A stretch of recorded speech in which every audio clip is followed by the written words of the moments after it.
What's up, everybody? Jennifer here. I hope you're doing well. And today I'm going to start a new series on my channel. I'm going to be reading the book Life is Short, Don't Wait to Dance by UCLA Gymnastics Athletic Hall of Fame coach Valerie Condos Field. She was the head gymnastics coach and retired after the 2019 season and led the team to 8 national championships. Each video will be me reading a chapter or two, depending on how long they are. I hope you enjoy. Today, I'm going to read the preface. February 19th, 2017. I turned on the television to watch 60 Minutes and braced myself. I knew that what I was about to hear was going to be extremely disturbing. Jessica Howard, Jeanette Antolin, and Jamie Dancher, former members of the U.S. women's gymnastics national teams, were going to describe in detail the sexual abuse they had suffered from the USA Gymnastics national team Dr. Larry Nassar. They were to become the highest-profile voices among the more than 60 women who by then had already filed complaints against Nassar. So, what was it in particular that distressed me about the 60 Minutes piece I was about to watch?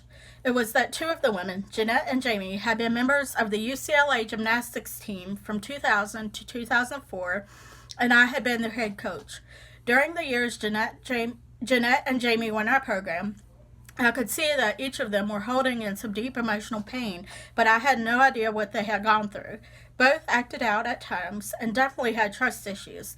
Even though I had no idea of the abuse they had suffered, I was the one who needed to earn their trust and empower them to trust their own voices moving forward.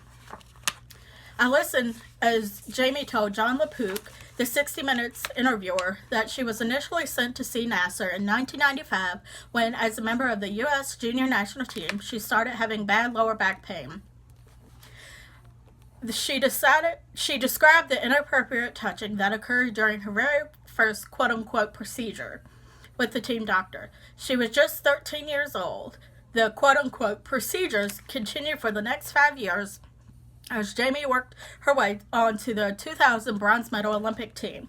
Jeanette also described the sexual assault she suffered from Nassar at the now infamous Corelli Ranch, which was the USA Gymnastics National Team Training Center on the property of legendary gymnastic coaches Marta and Bella Corelli in Texas.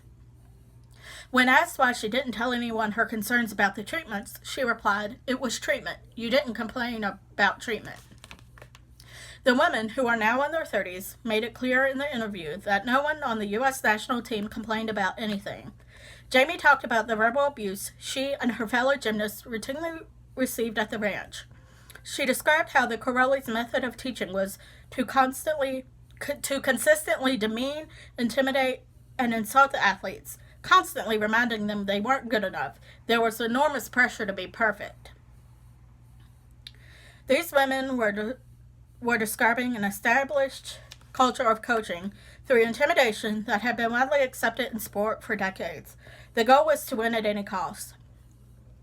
Coaches and others in positions of authority, like Nassar, were protected instead of the athletes. As members of the USAG program, the athletes had been coached to be the greatest gymnasts in the world. When they won gold, they were lauded as champions by the national training staff and USAG. When they faltered and didn't win gold, but quote-unquote merely the silver or bronze, or didn't medal, they were publicly humiliated and chastised by those same people. The small handful of individuals didn't speak for the entire gymnastics community, but they did yield the most power in every way over athletes. Those who grew up in the U.S. gymnastics system were taught to ignore the inner voices. Jeanette once told me it wasn't that their opinions didn't matter, it was that they were taught to not have opinions. These gymnasts were treated like interchangeable cogs in a machine.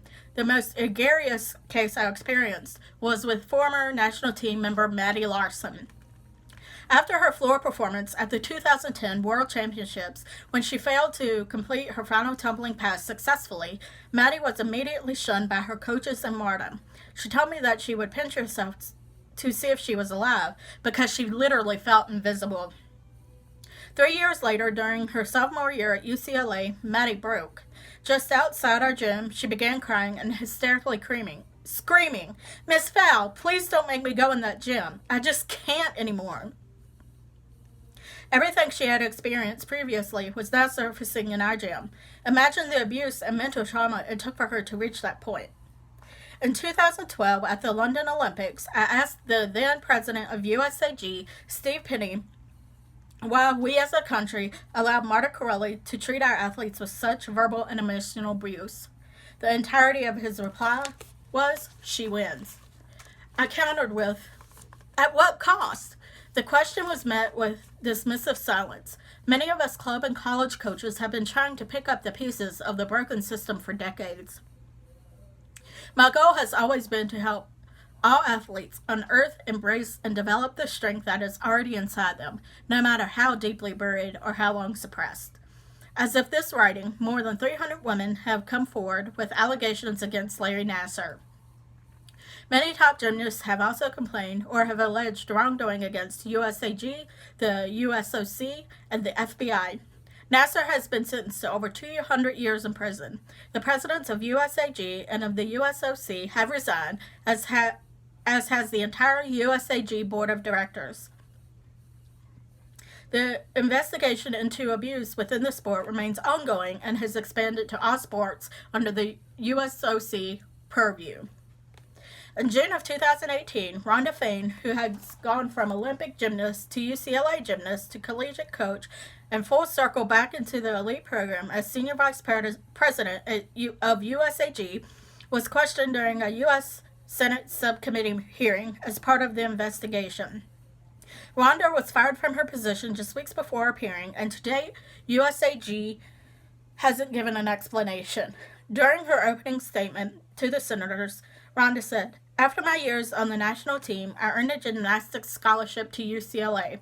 It was there, under the guidance of Coach Valerie Condos-Field, I began to realize I wanted to make a positive impact on the lives of athletes." While the circumstances for hearing that statement were painful, I am touched to know that it was in our program at UCLA that Rhonda had that realization. When Jamie and Jeanette competed as UCLA Bruins, they played a major role in our NCAA championship wins in 2001, 2002, and 2003. In 2002, in addition to the team championship, Jamie won 3 additional titles for all-around athlete, floor exercise, and vault. During her 4 years at UCLA, Jamie achieved 28 perfect 10s, setting a school record yet to be broken. In recognition of her accomplishments in 2016, Jamie was inducted into the UCLA Athletics Hall of Fame. As for Jeanette, she began training at the age of 3. At age 14 in 1995, she earned a spot on the U.S. national team, and during the next 5 years was a vital member of our U.S. national team, earning numerous medals. Jeanette then became a valuable member of the UCLA Bruins women's gymnastics team and fully blossomed in 2004 when she became the Pac-10 Gymnast of the Year and was also named the Sports Illustrated on-campus National Gymnast of the Year. It was the year she performed an insane 7 perfect 10s in a row on vault. She also achieved a UCLA record 10 perfect 10s for the season. Nothing, however, has made me prouder of these 2 women than when I witnessed their courage in telling their stories, lending their strong voices to all of those brave athletes who have spoken out. At Nassar's sentencing hearing in January 2018, Jeanette, Jamie, and Maddie were among the 156 women who gave impact statements. Each of the women who came forward enumerated unapologetic facts about the abuse they suffered. Each of them spoke with clarity and confidence, and while quite a few got emotional and angry, none of them lost their composure and poise. That inner strength, that commitment to purpose, the ability to look at their abuser in the eye and not waver or be intimidated is what I believe nearly all of them learned through the discipline of years of involvement in gymnastics. And their courageously, unflinching impact statements made it clear. Time's up. I am thankful that these brave women have found their voices and won't stop speaking out until change happens. This is their sport. It is a thrilling and beautiful sport, and it will forever be changed for the better, thanks to them. I'm also delighted to share with you that after Maddie Larson broke and dropped out of school, she came full circle, finished her degree, and attended a gymnastics meet where we honored her and other sexual abuse victims. Know that this book isn't about gymnastics, and the advice I share isn't just for gymnasts, athletes, or coaches. From classroom to boardrooms and everywhere in between, we're often discouraged to speak our minds and tell our truths. This book isn't about litigating abuses, and I'm not here to play judge and jury.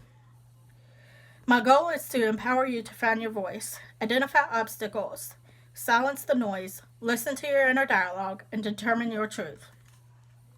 Make life your own great adventure. When you think about your favorite adventure stories, you'll realize that there is no failure, just obstacles to overcome, that then become the most exciting part of the story.